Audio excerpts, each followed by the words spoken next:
इफीफा निर्म रेत पर नंगे पांव बैठी थी। समंदर की लहरें इसके कदमों तक आकर वापस जा रही थी, जैसे उसे छोकर उसका हाल पूछ रही हूं। उसके हाथ में सीपियों से भरी छोटी सी टोकरी थी। वो हर चमकदार सीपी को उठाकर गौर से देखती, कभी उसे कान से लगाकर सुनती, जैसे इसमें समंदर की सरगोशियां कैद हों। हवा में इसके लंबे काले बाल लहरा रहे थे। पेशानी पर सैपियों से बना बारीक सा झूमर हल रहा था और गले में सफेद और नेलगू सैपियों का हार था। अफेफा अपने कबीले की सबसे खूबसूरत लड़की थी और पूरे कबीले में कहा जाता था कि अगर समंदर की चमक, जंगल की हरियाली और आसमान की नीलगीत मिल जाएं तो वो अफीफा की सूरत में हूं। एक खास चमकदार सीपी उठाकर अफीफा समंदर की तरफ मुस्कुराई और आहिस्ता से बोली, ले हरुम्मा, ये भी तेरे गहराइयों से आई है, देख कितनी प्यारी है। गर्म लहरें आकर उसके कदमों से जा टकराएं, झाग बन गया और फिर पीछे हट गई। अफीफा की आंखों में चमक आ गई, जैसे उसने समंदर का जवाब सुन लिया हो। पीछे से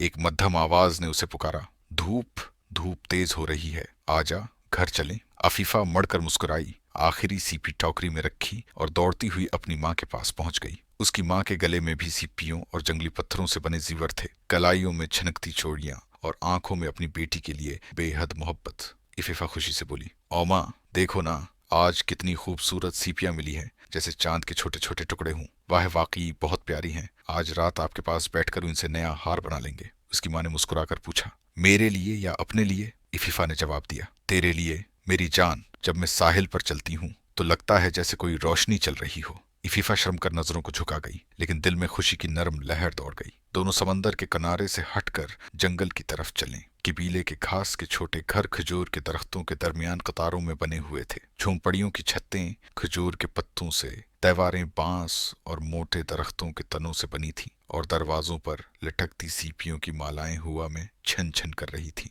ये कबीला इंसानों की दुनिया से बिल्कुल अलग था। न शहरों का पता, न बाजारों की खबर, न सड़कें या गाड़ियां। उनकी दुनिया बस ये समंदर, ये जंगल और ये आसमान था। इनके सरदार का नाम कबीली था। वो लंबा चौड़ा और मजबूत जिस्म का आदमी था। सिर पर रंग बिरंगे परों से बनी टोपी, गले में एक खास सीपी का मोटा हार जो कबीले की निशानी समझा जाता था। उस दिन दोपहर के वक्त हुआ में एक अलग सी खुशबू फैली हुई थी और परिंदों की आवाजें भी कुछ ज्यादा तेज थीं, जैसे वो किसी नए आने वाले की खबर दे रहे हों। अफेफा झोंपड़ी के सामने बैठी सीपियां तरतीब दे रही थी कि इसे दौर जंगल की समझ से एक अजीब सी आवाज सुनाई दी। ये कैसी आवाज है? उसने सरगोशी की। कोई भारी चीज दौड़ रही है। ये ना लहरें हैं, ना परिंदे। शायद मुझे देखना चाहिए कि आवाज कहाँ से आ रही है। वो किसी को कुछ बताए बगैर आहिस्ता आहिस्ता झोंपड़ियों से गुजरती, जंगल की गहराई में उतरती गई। दिल जोर जोर से धड़क रहा था। या अल्लाह, ये मैं क्या देख रही हूँ? अचानक उसकी नजर एक नौजवान लड़के पर पड़ी। वो लंबे कद का,